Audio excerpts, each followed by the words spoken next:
Have you ever been in a conversation where you know exactly what you want to say, but when the moment comes, you completely shut down? Your mind goes blank, your throat tightens, you might nod, agree, or say something simple like, "That's fine," just to keep the conversation moving, and you know inside that something feels off. If you've ever wondered in those moments, why can't I just speak up? This video is for you, because I want you to understand that it is not a communication problem, it's actually a nervous system response. And when you understand it, it will change everything. Firstly, I need you to start to understand what the shutdown looks like for you. So I'm going to go through a few examples. Some of these may show up for you, some of them may not. I want you to see if you can spark or begin to think about how the shutdown shows up in your body when you are in these situations. Freezing mid-conversation, suddenly not knowing what you feel, struggling to find words, saying it's fine when it's really not, needing hours or days to process afterward, writing messages you never end up sending. Many people end up blaming themselves for this. They say things to themselves such as, "I'm bad at conflict, I'm avoidant, I need to be more assertive, but I can't." But I want you to understand this reframe, because this is what's actually happening. Your silence is not weakness, it's protection. Your nervous system really thinks it's doing what's best for you. The other misconception I see a lot is that it's a confidence issue.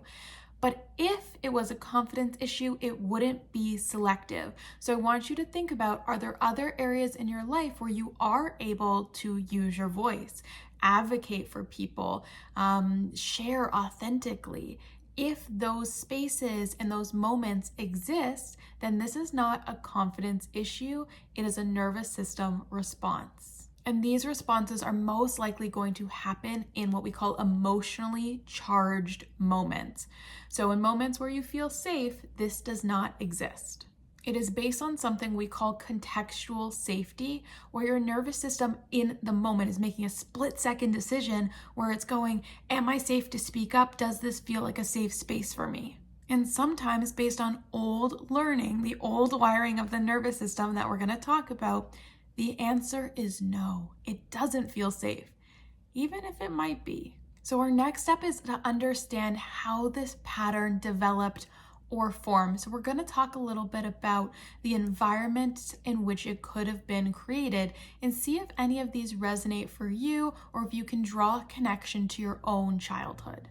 Shutdown often develops in environments where conflict led to punishment, withdrawal, or chaos.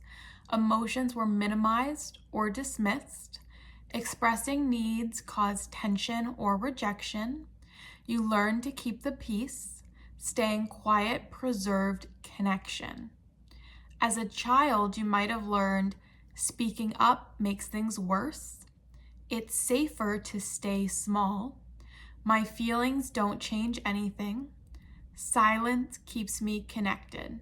So essentially, your nervous system adapted. Not speaking wasn't a failure, it was a strategy. And strategies that we learned once kept us safe don't just disappear because we grow up or we are removed from the environment. So now let's learn what's going on in the body. So somatically, physiologically, the nervous system is going into a freeze or collapse response. When your body senses a relational threat, so that basically means like in relation to someone, and this is not danger, but it's often disconnection, here are some of the things that you may experience. Slowing your thoughts, reduced speech, numbing sensations, or pull of energy inwards. And this is all happening before you have a conscious thought. Your body is simply prioritizing safety over expression. So when you say to yourself, or maybe other people have said to you, just speak up, we're actually asking our nervous system to do something it's not feeling safe or ready to do. Let's go through what this will show up like in adulthood. See if any of these resonate for you, or again, if you can draw parallels to how it is showing up in your life. Agreeing in the moment and resenting it later, avoiding hard conversations, over-explaining after the fact, shutting down during conflict, this may be with a partner as an example, feeling invisible or unheard, needing distance to really access how you feel or what is true to you, being articulate everywhere except where it seems to matter the most. And oftentimes there's a story, a layer of shame that is attached to that, which goes, what is wrong with me? Or why didn't I speak up?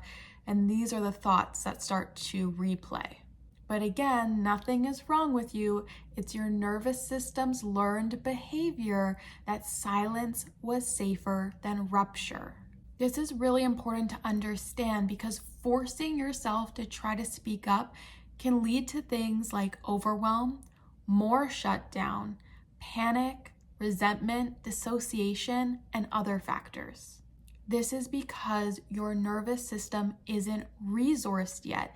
You can't talk your way out of something your body believes is protective. Regulation needs to come before expression.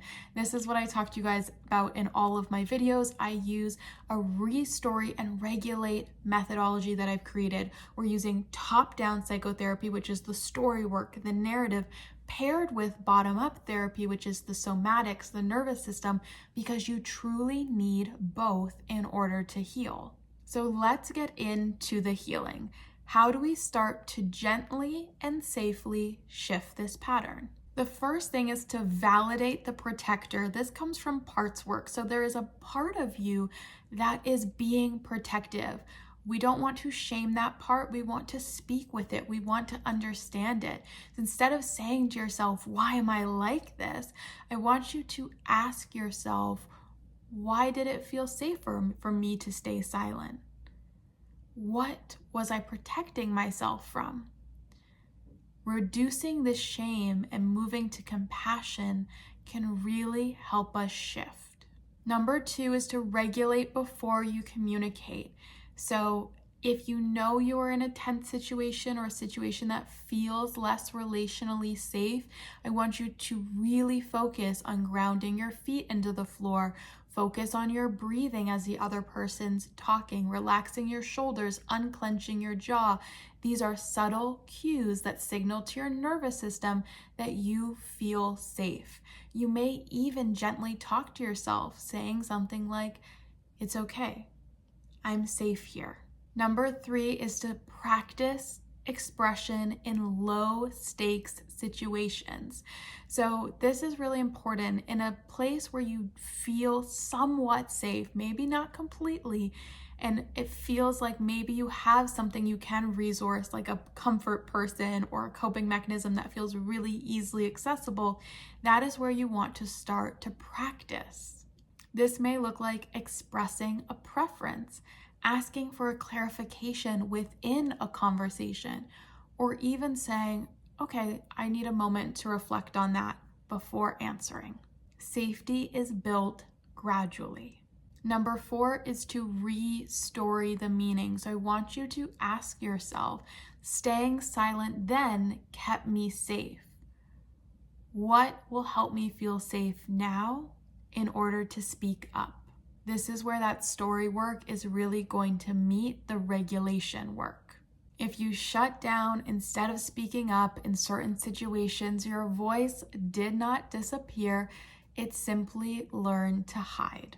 And healing is not about forcing it back. It's about creating enough safety for it to show up again. If this resonated, please feel free to subscribe for more inner child healing, nervous system support, and unlearning survival patterns.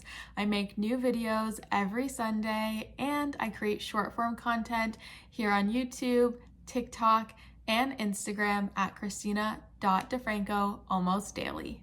If you want to explore this work more deeply, my Restory and Regulate method is linked in the description box down below. I'll see you next week.